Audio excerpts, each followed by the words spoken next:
Before we begin, please note this episode contains discussions of sexual assault, rape, and abuse, and includes explicit language which may be distressing. Listener and viewer discretion advised.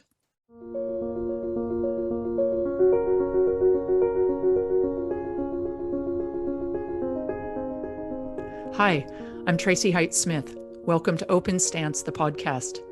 In this episode, I am joined by Jakia Lindley. Jakia is a writer, U.S. Air Force Staff Sergeant, Department of Defense Sexual Assault Victim Advocate, Certified Resiliency Instructor, wife, and mother. Jakia is the author of her memoir titled War at Home. This is her candid and vulnerable account of her experiences as a woman serving in the United States military, where she endured sexual assault, abuse, discrimination, harassment, and as a woman of color, outright racism from those in positions of power. For many years, Jakia suffered the traumas of abuse alone and in silence, and her wars, as she powerfully communicates, were not in foreign lands, they are at home. Jakia risks her personal safety and career by sharing her story and life experiences in order to support the hundreds and thousands of countless military servicemen and women who suffer in silence and who have ultimately been let down by a system that was supposed to protect them. It is my honor and privilege to welcome Jakia Lindley to Open Stance. Hey there, how's it going? Oh, it's going really good. How are you? I'm well. So everyone, today we're speaking with Jakia Lindley. And Jakia, why don't you take a minute and let everybody know where you are, where you're calling in from? I am from beautiful Hawaii, and it is wonderful here. I live in Honolulu, and honestly, it's one of the most beautiful places I've ever been in my life. Is that where you're from originally? No, for originally I'm from Memphis, Tennessee, but I moved to Canton, Ohio when I was maybe around 3, maybe 4 years old. So I really don't have that much of a memory from Tennessee, but I do frequent there quite often. Gatlinburg is my go-to happy oasis. I absolutely love Gatlinburg. If you haven't been, you should go. The mountains are absolutely beautiful. But I grew up in Ohio, and I love it there. I love both of them. So how'd you get from Ohio to Hawaii? So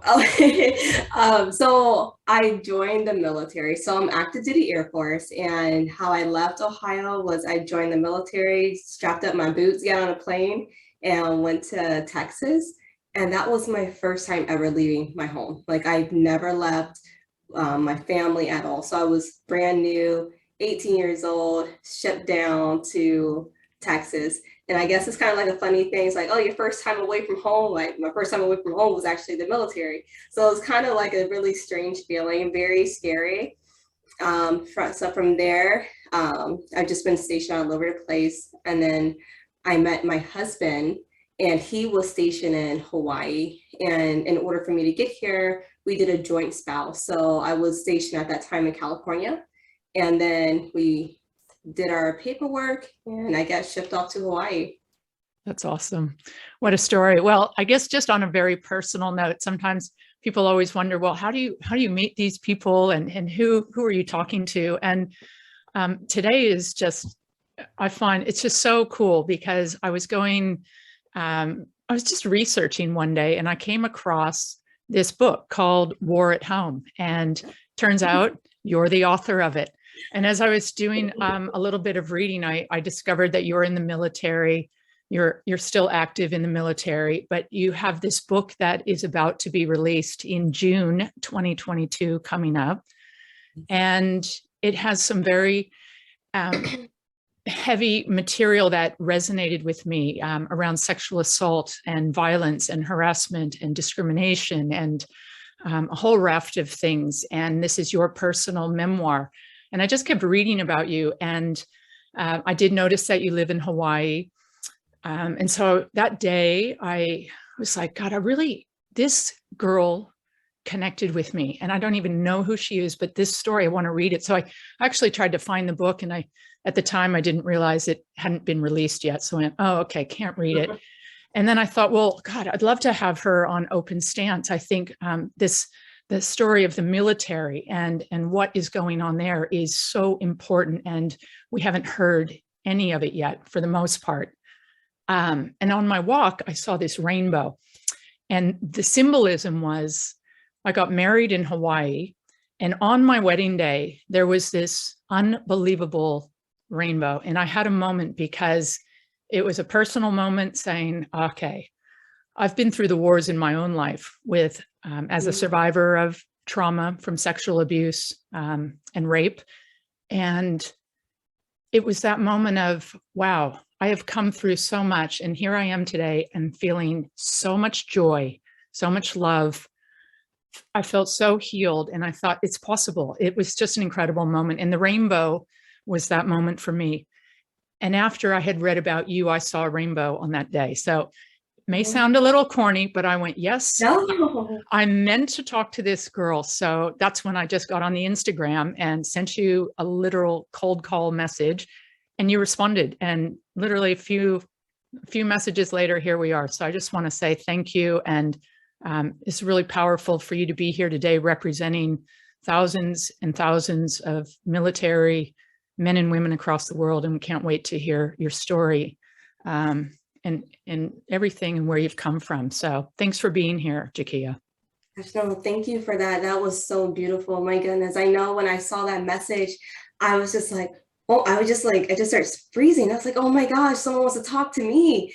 And then I went to your profile and I saw Open Stance, and I was like, this is powerful. This is where I'm meant to be. I was like, I cannot wait to talk to you. And we went to the messages, and then everything was so organic, flowed so naturally. It's like I met you in person. It's like I've known you forever. It's just like having that connection, like instantly. I was just like, there was a bond there. So I'm just so happy and so thankful that you reached out. I'm so happy and thankful that we're here today to have a discussion about everything, especially I know it's a very, very hard and heavy topic, and not a lot of people are wanting to discuss this, but I'm so happy that you created this platform that is a safe and welcoming environment for people like me, survivors like me, to be able to come on here and share their story. So thank you so much for building this. My pleasure. We all do it together. So let's get into it. So I guess the main thing is, and now that everyone knows, I don't know you at all, so I can't wait to learn more about you today. But when I read about you and your upcoming book launch, a few things that describe you. You are a certified Department of Defense sexual assault advocate. You are a mother, you're a wife, you're a veteran, an active service member in the United States Air Force, and you're an author. So I thought, could we start with the first one? Because I don't know what it means. Certified Department of Defense Sexual Assault Advocate. Are you able to share with us what that is and what you do? Yeah, so I'm glad you actually brought that up, because I forgot to mention before we started, I'm actually on call. So I'm on call for the next 2 weeks. It's a sexual assault prevention response hotline. So whenever this phone rings, there's someone in distress, someone that's either wanting to talk about something that's happening. I need to either go meet them at the hospital. So if you hear the phone ring, that means I gotta go. So a sexual assault, Department of Defense sexual assault victim advocate, my role is to support the victim through their healing process, whether they want to make a report, and they have two options to make a report. They can either do restricted reporting, which means all the information is kept on file in our office. There's no name, no predator that's tied to the report. They just want to put it on record, like, hey, this is like, it's like basically filing a police report. There's no person, you just put it on file. Then the second option is unrestricted reporting, which means the victim actually names their assailant and an investigation is started. And that what an investigation looks like is, in the military, your entire chain of command is aware and is on a need to know basis. So your commander is aware, as well as your first sergeant. Those are the only people that are aware of the investigation. And if the other member is actually within a unit, they're aware that there's an allegation that has been brought to their attention on that other member. And then security forces, which is our military police, they get involved. So if the perpetrator is on base, they go and apprehend them, take them in for booking. pictures, fingerprints, everything in their initial interview. At that time, when they get booked, they can either decline until they get representation, or they can talk to the investigators. But it's always recommended that you wait until you get an attorney before you start, because you can self-incriminate. So it's always best to wait until you get an attorney. And then from that, either way, with the restricted or unrestricted, the victim is always offered resources. They can go to the hospital and get a safe kit, which is a forensic exam. They can get mental health treatment. They can get an expedited transfer only if under the unrestricted reporting. The unrestricted reporting, when they get expedited transfer, they sort of call them ET for short, which means that the victim can immediately move from where they're at within 30 days or as quick as possible to get the victim from their location into a place where they're able to have a better support system in place. So for me, so it's what it looks like for me when I had my first expedited transfer. I moved from Florida to California within like 2 months. It was very, very quick. So you're uprooting your entire life. So it's very, very traumatic for the victim. So that's why they want you to move to a place of support where you have family or friends, or just somewhere completely away from the perpetrator while you go through the investigation. Is that why you were transported for sexual assault? Yes, I was actually, in my career, I was actually transported twice. And I had the option for a third one, but I was deployed and I declined that one because I wanted to come back home and leave my deployment not early due to what someone did to me. So I wanted to finish my deployment out. So I am there through the entire process for the victim as an advocate. I am there to help transport them to their appointments if they need help. I am there if it gets preferred to a court martial. I am there every day in court. I am there every single time that they meet me in the middle of the night. They just need to talk. We need to go somewhere. I can't meet them at their house, but we can go somewhere public, somewhere safe where they feel comfortable, very quiet. We have an office on the base and we can meet there. It's like a little comfort room where you have like snacks, water, recliners, everything that you can decompress. So every step of the way I am there until they no longer need me. If they don't want victim advocate services at all, then that's their prerogative, that's on them. But if they want that support, I am there every step of the way. Jakia, that is such a critical resource available. Is that something that, number one, a couple questions, is that only for the Air Force? Is that for all military branches? All military. So we're talking all U.S. military branches offer the service and resource? Yes. And then the next question quickly is, as you have experienced this twice, 3 times, how well do service people know about this? Did you know about it? How do you find it, or do they use it? So my first one was trial and error. So I didn't meet the criteria to get an SVC, which is Special Victims Counsel. So my first assault, I was deemed a witness. So I was deemed a witness to my own assault. How? So I didn't. How? Because at the time, the military has been adjusting its regulations. We call them UCMJ, Uniform Code of Military Justice. So under the UCMJ, my first assault happened in 2010.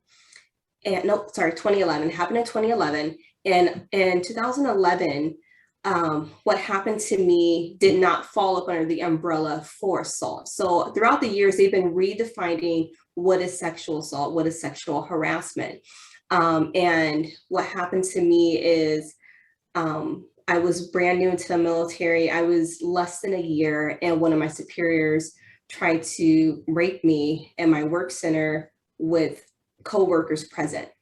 And because he did not physically assault me and penetrate me, I didn't qualify for sexual assault. Mm-hmm. It was just sexual harassment. And even though he was fully exposed in the work center, and I was a witness to my crime that happened against me. And because I wasn't physically assaulted, I did not qualify for any of those services. And no one guided me through the process. I didn't have a victim advocate. I didn't have a special victims counsel. I didn't have anyone guiding me through the process. Here I am, 18 years old, experienced my first, now classified as assault. I was just by myself on my own trying to figure things out. I had just left home, so I was gone away from home less than a year, and I did not know anything. And everyone had a plan in place for the perpetrator, but there was nothing for anyone to do with me. They just said, "Oh, okay, well, if you're so hurt about it, maybe go talk to a chaplain." And I would go talk to the chaplain, and they weren't really well versed. They prayed with me.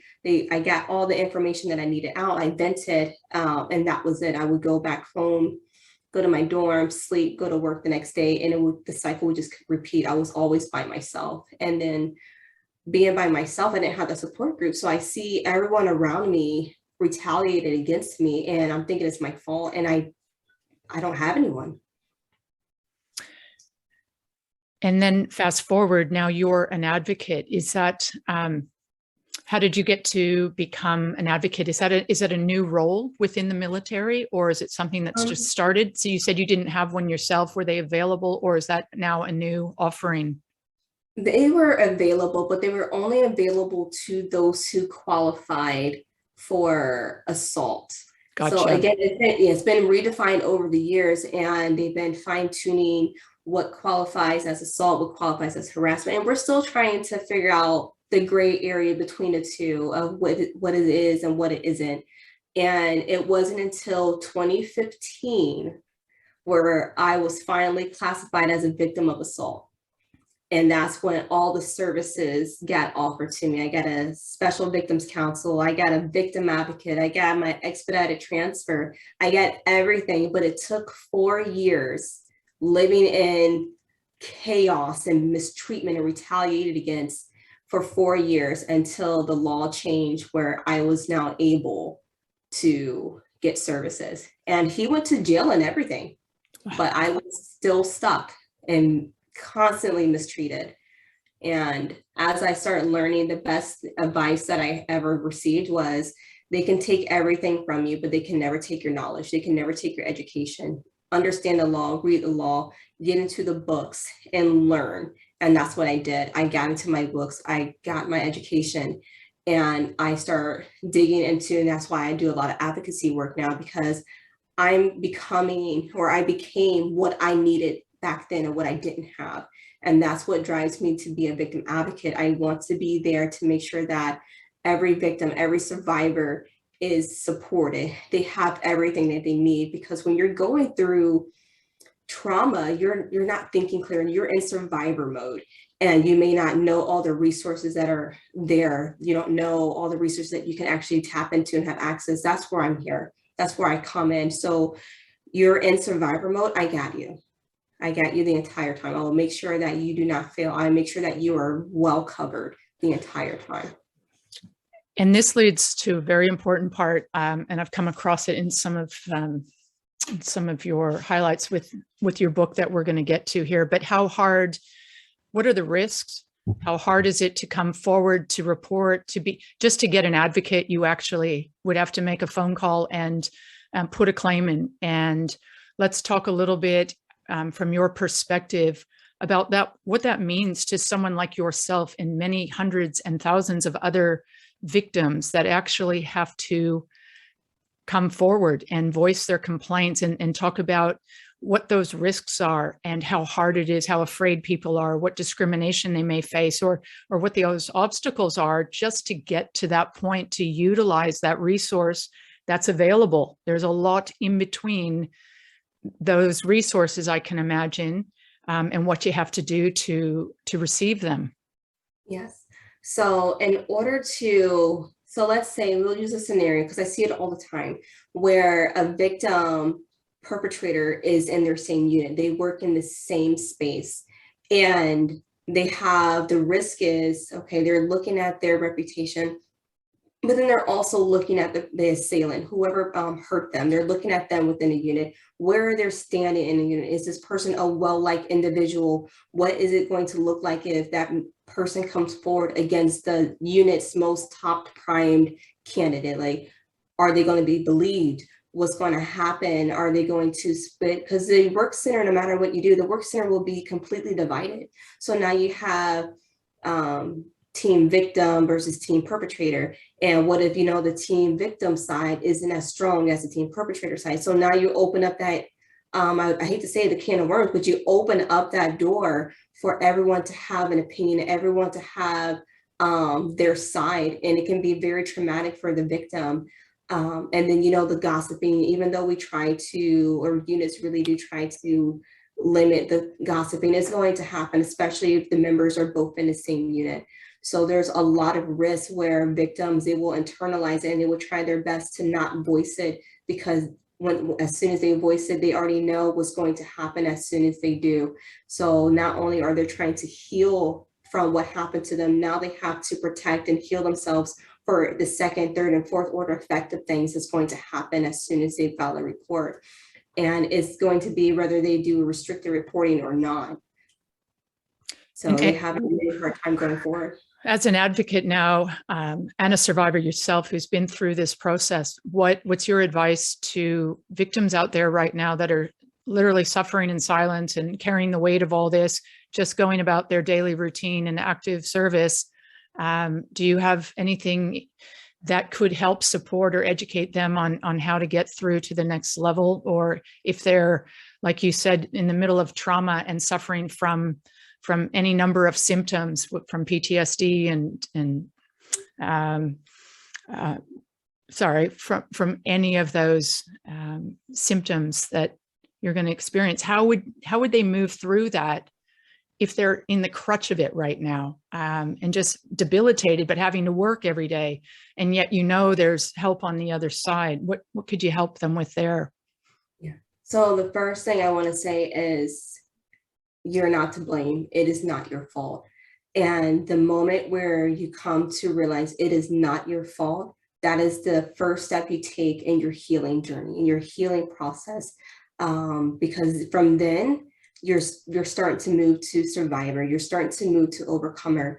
And then it's just like one step at a time. Find someone that does not judge you, that listens to you, that is very close to you. Find that one person and just convey to them how you're feeling, what happened, and to just tell them, just let it all out.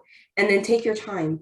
It takes victims, survivors, so long to even come forward against their abuser. Some never do.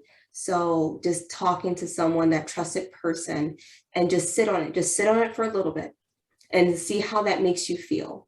And then the next step, talk to another trusted person and see how that feels, talking to people that you know, because when you go to file a report, we're strangers to you. You don't know us. You're very vulnerable. So when you're getting to that comfort zone where you're able to at least express it to your closest friend, your family member, then you can make those steps to trying to talk to maybe a chaplain. And if you're not religious, talk to another, like a therapist or a trauma, or maybe you just go to the hospital. Medical providers always take sexual assault reports. They do not have to report it at all. And just talk to a doctor and say, hey, I've been assaulted, or this happened to me. What are my options? And they can talk to you from a clinical medical standpoint about, okay, well, we can do this. We can do testing. We can put something on file. You can make a report, and then you can just keep it. And you can just keep it yourself. And just keep coming. And then, attend like SAPR briefings. And in those meetings, like, there has not been a meeting where a person has not come to me after it was said and done, just to talk.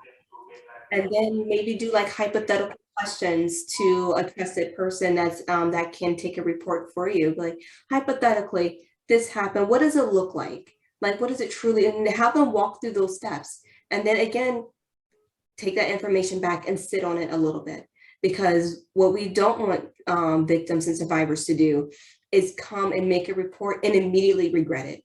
And they shut down and they don't want to press forward. We don't want to pressure anyone. We don't want to force anyone, because it is your own personal story. It is your trauma. I can't force you, because if I do, I'm traumatizing you in a different way. So all these steps is little by little, talk to someone, take a couple days, sit on it, see how that feels with you. And then keep moving forward, and little by little, and then you'll get there. And then when they reach our office, we got them the entire time. Someone can come in, they can spend hours just telling their story, and then we never see them again. Sometimes that's all people need. They just need to get it out, and then they just want to put it past, and they move on, and they heal, and they won't let that define them. It's like, you know what, I got it out. This is not mine to carry anymore. Come to our office, and we'll carry that burden for you. You don't have to carry it anymore. That is not your weight to carry, and we do our best with that. This goes to the modern world, so that connection is so important in so many cases. That first step is the critical one, and if that one doesn't work for some reason, nobody answers the phone, or it's that wrong experience, that might be the only shot that this victim takes their whole life. So that first step is really critical. So considering the technology that we have available today, and you mentioned, Jakia, come to our office. Powerful. That makes me want to go to the office. It does. But the reality is not everybody is okay to go to the office, or can get to the office, or they're scared to go to the office, or there's a million reasons they can't get to the office. Now we have this technology, for example, mental telehealth, right?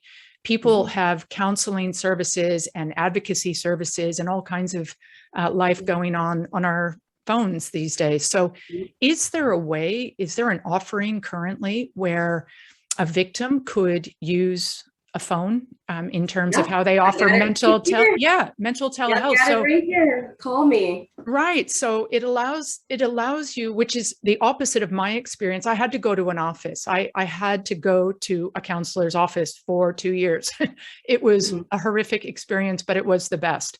Nowadays, I would much prefer to sit in the privacy of my own home when I know it's quiet, I'm not interrupted, it's not my time, and there's so many elements and barriers that are removed by the fact that you can use a phone. So tell me about that, and how you use the phone to allow people that safe space where they can just jump on what they know, which is a phone, and they don't have to go anywhere, and still receive what could be life-saving help and support.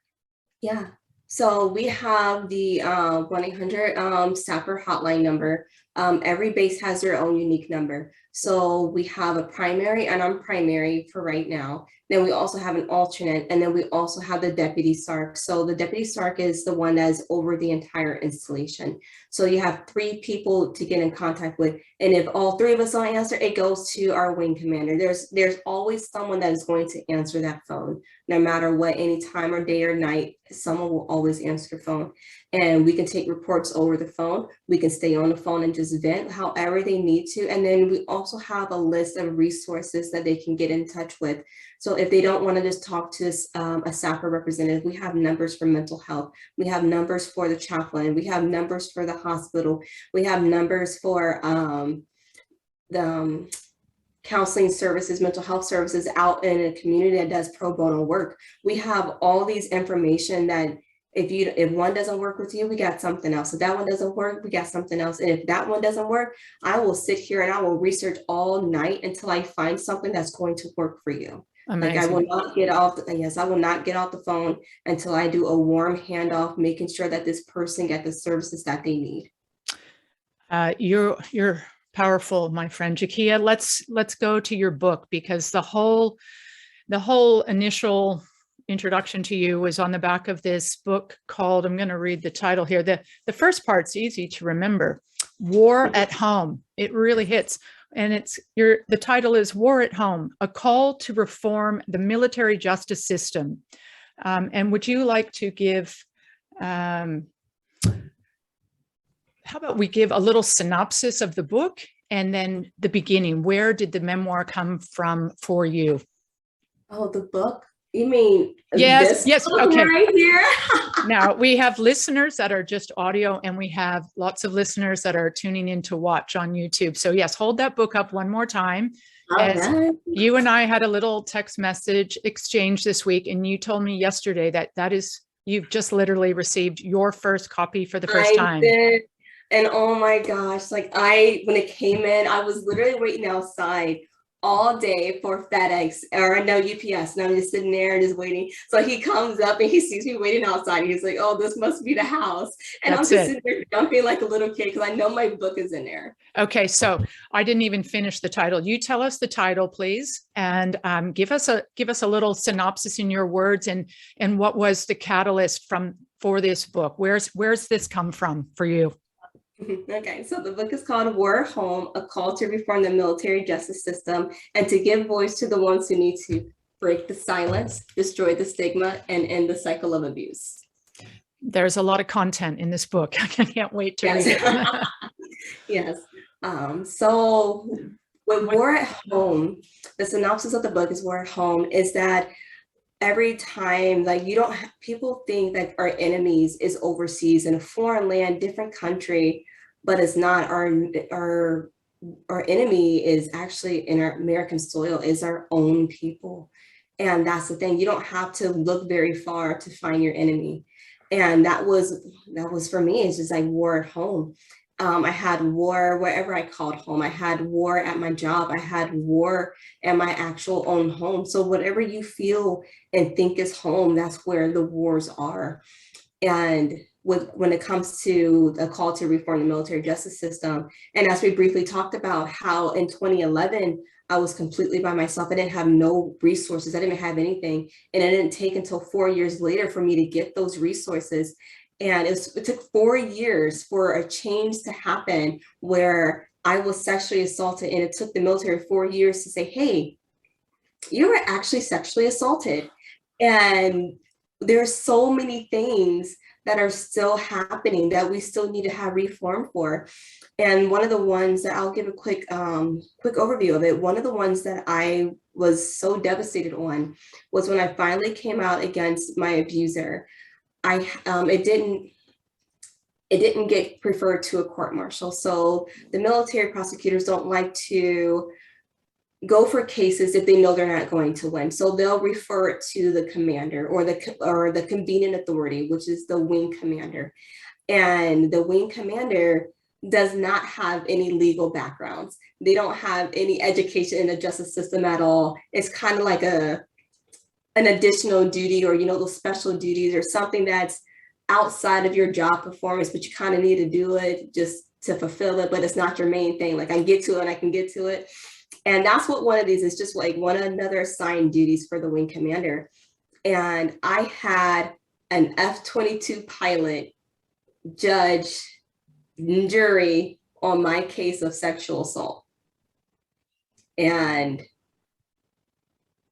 that was it. And I'm like, oh, a pilot decided my fate on how did that make you feel, Jakia? I was extremely disappointed, because during this particular case, I had a wing commander that was through it all. He was there the entire time, and he knew me, he knew the perpetrator. And when COVID happened, so it kept pushing my case to be heard. So then when it finally got my case to be heard, he went to a different base. So I had a brand new commander, and I was no longer at this base anymore. So I had a brand new commander judge my case with my perpetrator still physically on location. His whole entire unit is advocating, fighting for him. I'm not there. I don't know who's fighting for me, advocating. They don't know me. And they're like, okay, case closed. Don't do it again. Raping her was wrong. Shame on you. And then what they told me was, now you have a better understanding of signs and toxic relationships, so you're better suited to leave the next time to prevent this from happening again. And I'm like, did you just victim blame me? Did you just tell me that I now know better so I can do better next time to prevent this from happening to me? Thank you. Thank you. Yeah. That would have been tough to recover from. It was, because I sat on this phone, because they gave me one last chance to talk to this convening authority before he made his decision.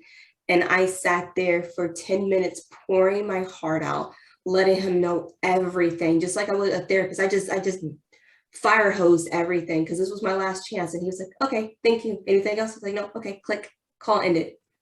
And then a judgment was the next day, and he walked free. nothing happened to him. Although he was found, and I can't say guilty because there's another reason why I want to do another reform, and we can get more deep into that another time. But because of this intimate relationship that I had, he was my ex-husband. So this intimate relationship that I had with him, I didn't qualify for sexual assault services. So there's two different programs. There's sexual assault services, and then there's family advocacy services. So sexual assault services are punitive. So if they get found guilty, they can go to jail, court martial, everything. Versus family advocacy, if there was a relationship that existed, an intimate relationship, ex-spouses, is non-punitive. So the only thing they can do is refer the person who assaulted you to counseling, and that's it. So up under the family advocacy program, he was found guilty of raping me. And the only thing they gave him was go to therapy. And that was it. So I had to rely on the legal side to help me. And because it came down to, can you truly rape your spouse? Is that really a thing? And all these kind of things. And that's what it came down to. Even though I had witnesses, proof of everything, it was just like the prosecutor was like, well, how was he supposed to know raping you this time was wrong? I'm like, isn't rape wrong regardless? I was just like, okay. So it was just very, very difficult, very, very hard. It's like, no matter what I did, no matter how much proof I had, it just wasn't enough, and it would have never been enough. I asked if I had done a rape kit, would that have been enough? And they said, oh, well, he could just say that you had sex with him and then went to the hospital to get a rape kit. It doesn't prove anything. I was like, oh, okay. So even though I had his admission of guilt, he admitted that he did it. It didn't really matter at that point. So it was just like, I just got failed multiple times, and I talk about that in my book. And with this book, I honestly wasn't ever going to talk about it. I was just going to talk about my experiences, just military side. But then, which is why it took so long to even write this book, because I just didn't feel right. I didn't feel whole. I was like, I'm putting out half my story. It's like, it's not right. I was like, but I couldn't write about it. I wasn't there. I was not there mentally. I wasn't there spiritually. I wasn't there. I wasn't healed. So I could not put him or put my story in this book because I was still protecting him. I was just like, oh, I don't want them to think bad. I don't want anyone to think any other way. But it was not sitting well with me. And then when I went back to it, like 3 years later, I went back to the book and I just started writing about it. And I just started writing and journaling. And then after talking about it and writing it, I felt free. I felt really free. And it was like, and the more I kept writing, the more I wouldn't allow, and I didn't allow this to hurt me anymore. I put pen to paper, and once I closed the book, it was done. I never allowed him to control me and my thoughts and my feelings. I did not give him access to that anymore. So now I'm able to talk about these experiences because I'm talking from a place of healing. I'm talking about a place where I can educate people, learn from my mistakes, and they may seem, I know when people read the book, they're going to be like, "Wow, this is so obvious." And I'm just like, well, my name's not Captain Obvious. I missed all these signs for so many years. But then it's just like my stopping point or my tipping point, or rather an exit point, is different for everyone. Everyone's journey is completely different. Not everyone gets off at the same bus stop at the exact same time. My first red flag is probably someone would have left immediately. Well, it may not been, it wasn't my stop. And then the next stop was another red flag. A couple more people will leave, but it wasn't my stop. And, keep going. And then when I found my stopping point, I exited, but there's someone that's still on that bus because they didn't exit at the point and that's okay. And that is okay. So let's talk about the release. When is the release, official launch of the book? It is going to be June 22nd. So actually a month from today. So June 22nd, 2022. Yeah. Okay, we're coming up. That's exciting. Now, Jakia, I know from listening to you just right now in this last half an hour there are going to be a lot of people that want to reach out to you. How are people going to do this? And do you want them to? What's the next level here? We've in terms of launching the book, and then you've basically mentioned you're starting a movement. This is not just one book and I'm all done. You've been on a healing journey. You've reclaimed your power, which is obvious, and so proud of you. And the next step is the launch of this book worldwide. There's military servicemen and women all over the world that may find themselves resonating with your story. So what happens next from here in terms of connecting with you and joining forces, or you're going to need teams of people to help reform the military justice system? What's that vision look like, and how can we help support and connect with you? Yeah, so connection will be on social media. So I am on Instagram all the time. I'm on my email, and all this can be found on my website at jmlindley.com. So go to connect with me. I'm on LinkedIn, Twitter, Instagram. As soon as you fill out the contact information, I immediately get an email. And then my movement is I want it to be my voice, my war, but I'm thinking about just break the silence is the movement, break the silence. Because it's going to, in order for things to change, we have to break that silence. We have to let people know, like, hey, this is not a isolated incident. It's not just one person. It's not just this area. It's global. It's not unique to the military. If you look into the media right now, we see so much stuff that's going on with domestic violence in the news right now. And that more people, like if we look at the Me Too movement, it takes one person to speak up. And I believe the military's Me Too movement is coming now. And a lot of them are prior military because they feel safe because the military cannot hurt them. And I want to say the military is the leaders that they find themselves within the military, because the military is not a bad organization. It got me to Hawaii. It flourished my life. So I'm very thankful for it. But whenever there's power and greed, there's going to be someone willing to abuse it, no matter where you go, no matter what organization you're in. And with that, you don't have a lot of people that are actually inside the organization still active duty speaking out because of that fear of retaliation, that fear of reprisal. And my God, I feel it almost every single day. There's been times where I was like, oh, I want to scrap this because it's getting too hot. There's people that are like, oh, you need to scrap your book. Oh, are you sure you want to do that? Oh, you're going to lose your career. You may end up in jail. Oh, you're going to lose rank. And I'm just like, oh, I don't want to do decisions that affect my family. So they're very, very real. They're very scary. But one voice, it just takes one voice to stand up, and then another voice, and then another, and then next, you can't ignore it all. Are you scared right now releasing this book? I would be lying if I said that I wasn't.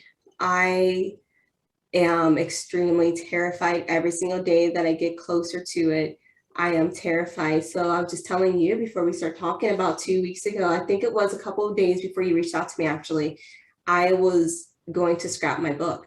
I sat down with my husband and I was like, I can't do this anymore. I was like, people are going to judge me. People are not going to understand. People are going to call me all kind of names, but I'm not worried about that. I'm strong in that sense because I feel like my ex-husband called me worse. So I'm okay with some name calling, but I'm afraid that my decision is going to affect my family, because I'm afraid that what if military puts me in jail for abusing my freedom of speech? Or what if I highlight them in a bad, negative way, that they just want to take my rank? Even though I'm an amazing airman, I do amazing things. What if they want to strip that from me? Or what if I violated something in a way that I didn't know, and all I want to do is just speak out and tell a story about what happened to me and how the system failed me? Because it did. It failed me, and it failed thousands of other men and women. And we have to recognize that, be better than that, and heal from it. And we can't heal and make changes if no one's speaking. We're operating in a way where it's just like, okay, there's a couple people that are upset. Maybe we can make a little changes here and satisfy them. But if we're not putting our stories out there to let them know just how horrible it actually is, we're not going to make changes. In this story, we're at home. I put everything out there. Like, if I'm making them look bad. I'm making myself look bad. Like, I am very transparent. I'm not trying to save my face. It's like everything is so raw, because you have to be raw and transparent and very honest and open about your flaws as well in order to seek change. Because once this book is out, there's literally nothing someone can bring up that I didn't already put in the book, that I didn't already know. There's nothing embarrassing out there. I already put those embarrassing stories all in the book. So there's nothing where it's just like, oh, she did this. Oh, already wrote that in there. So And it's it's very, and very, what you're doing, it seems like, is you're creating a bridge. And that's why when you talk about some of the other movements, the Me Too movements, or the Larry Nassar scandal, and other military scandals, that's what you're saying. They're all different organizations, but the same basic concept of abuse of power and sexual abuse within these organizations, coming from the leadership and the top levels. But it takes that one voice, that one brave voice, which starts connecting the other voices and bringing the masses together, which creates the force, which is the movement. And that's where you're sitting right now. In what I've felt from you in the last couple of days is, it's a terrifying place to be. And but without it, as you very eloquently said, you can't begin to change, and reform will not be possible. So these are the very initial catalyst of incredible change to come. So your voice, your book, you being here today, putting yourself out there and risking so much is really remarkable. And I'm in awe of you right now. So just thank you for that. Now, where can we get your book? We'll definitely share all the information on this podcast and on all my sites, but where can listeners find you and get a copy of this book?